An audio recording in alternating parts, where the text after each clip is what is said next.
शेषनाग, वासुकीनाग और बीच में माँ जगत जननी जगदम्बा अम्बा जो इस दंड के रूप में विराजमान है, माँ अम्बा। और ये जो प्रतिबिंब स्वरूप तुमको दिख रहा है, जो बीच का एक स्वरूप नजर आ रहा है, लोग कहते हैं त्रिशूल माँ देवी के हाथ में भी होता है, त्रिशूल सारे देवताओं के हाथ में होता है, त्रिशूल आखिर सभी के पास, ब्रह्म जी के पास में, स्वयं दत्त महाराज के पास में, सबके पास में त्रिशूल का भाव होता है। त्रिशूल में एक शेषनाग है, दूसरा वासुकी नाग है और बीच का जो दंड जिसको हम पकड़े हुए हैं ये मां आद्य शक्ति है। और त्रिशूल के जो बीच का भाग है वो कहां प्रकट हुआ? तो शास्त्र कहता है, शिव महापुराण की कथा कहती है, जब शेषनाग और वासुकी नाग दोनों में झगड़ा होने लगा, मां अंबा जगदम्बा तब साधना में लीन हो गई। तब दोनों के झगड़े को मिटाने के लिए भगवान एक स्वरूप में, हरि और हर दोनों का एक स्वरूप हो गया। आधा भगवान शिव हैं और आधा भगवान विष्णु हैं। दोनों इस स्वरूप में प्रकट होकर शेषनाग और वासुकी नाग को दर्शन देते हैं। और जब शेषनाग, वासुकी नाग, आद्य शक्ति और हरि और हर, जम के बोलो कौन? हरि और हर, ये दोनों के मध्य में जब प्रकट होते हैं, दोनों के मध्य में, तब भगवान देव अधिदेव महादेव और भगवान नारायण कहते हैं हम दोनों में कोई भेद नहीं है।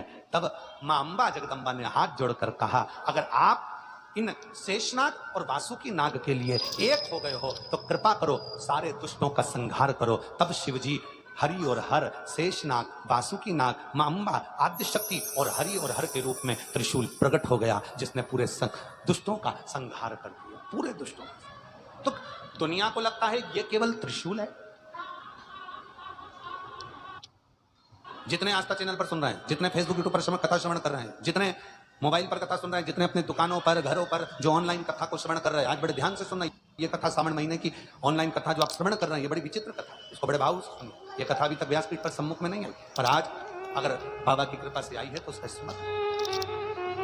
दुनिया के लोगों को लगता है ये केवल त्रिशूल है। नहीं नहीं भाई, हरि और हर दोनों का मिलन एक जगह पर, ये बीच बिंदु में हुआ, ये बीच। अब त्रिशूल को पकड़ा कहां से जाता है? त्रिशूल को यहां से पकड़ोगे क्या? जम के बोलो नहीं। त्रिशूल को यहां से पकड़ोगे क्या? नहीं। त्रिशूल को यहां से पकड़ोगे? नहीं। त्रिशूल को यहां से पकड़ोगे? नहीं। त्रिशूल को पकड़ोगे आप यहां से। मतलब अपने भीतर शक्ति उत्पन्न होना चाहिए, अपने भीतर बल आना चाहिए। और जब शक्ति हमारे पास होगी तो फिर ये हरि, हर, शेषनाग, वासुकी नाग अपना कर्म, अपना कृत्य तुरंत करेंगे। फिर वो दुष्टों का संहार तुरंत करेंगे, दुष्टों का।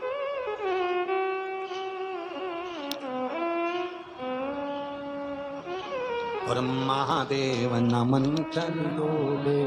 स्वी।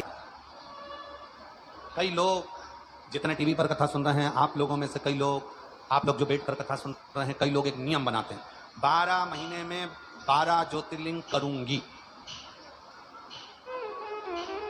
और शिवपुराण क्या कहती है? 12 महीने में नहीं, आराम से 12 वर्ष का भी संकल्प मत लो तुम, तो आराम से मेरा भोले बाबा जब चाहे तब ज्योतिर्लिंग का दर्शन कर।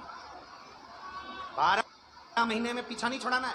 कई माताओं का नियम रहता है, मैं बस मेरे, आप देखना नवरात्रि के व्रत लेते हैं तो मैं 9 दिन बस नवरात्रि का व्रत करूंगी, मैं 5 दिन का ये व्रत करूंगी, मैं 4 दिन का व्रत, मतलब तो वो 9 व्रत करने के बाद आप माता रानी को भूल जाओगे, या आप सावन के महीने का व्रत कर शिव को भूल जाओगे। आप लोगों का नियम, शिव पुराण की कथा कहती है, अगर कोई तुमसे कहे कि 12 महीने में 12 ज्योतिर्लिंग का नियम धारण करो, तुम साफ मना कर दो, नहीं, मेरे पिताजी से मिलने के लिए 12 महीने नहीं, मेरे पिताजी से मिलने के लिए तो पूरी जिंदगी मेरी मौजूद है, पूरी जिंदगी। 12 महीने का नहीं हो सकता है, कभी कभी मन में आ जाए काशी 2 बार बुला ले, ओमकारेश्वर 3-4 बार बुला ले, आप लोग सीहोर आओ तो उज्जैन अवंतिकापुरी 2-4 बार चले जाओ, तो कोई जरूरी है कि एक ही बार जाऊंगी? नहीं, मेरा बाबा जब चाहेगा तब मैं बारंबार।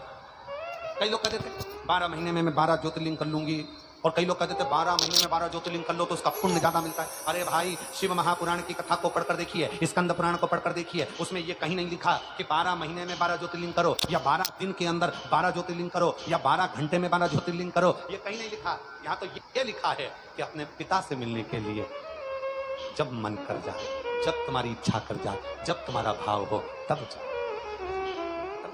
और मेरे भोले तेरा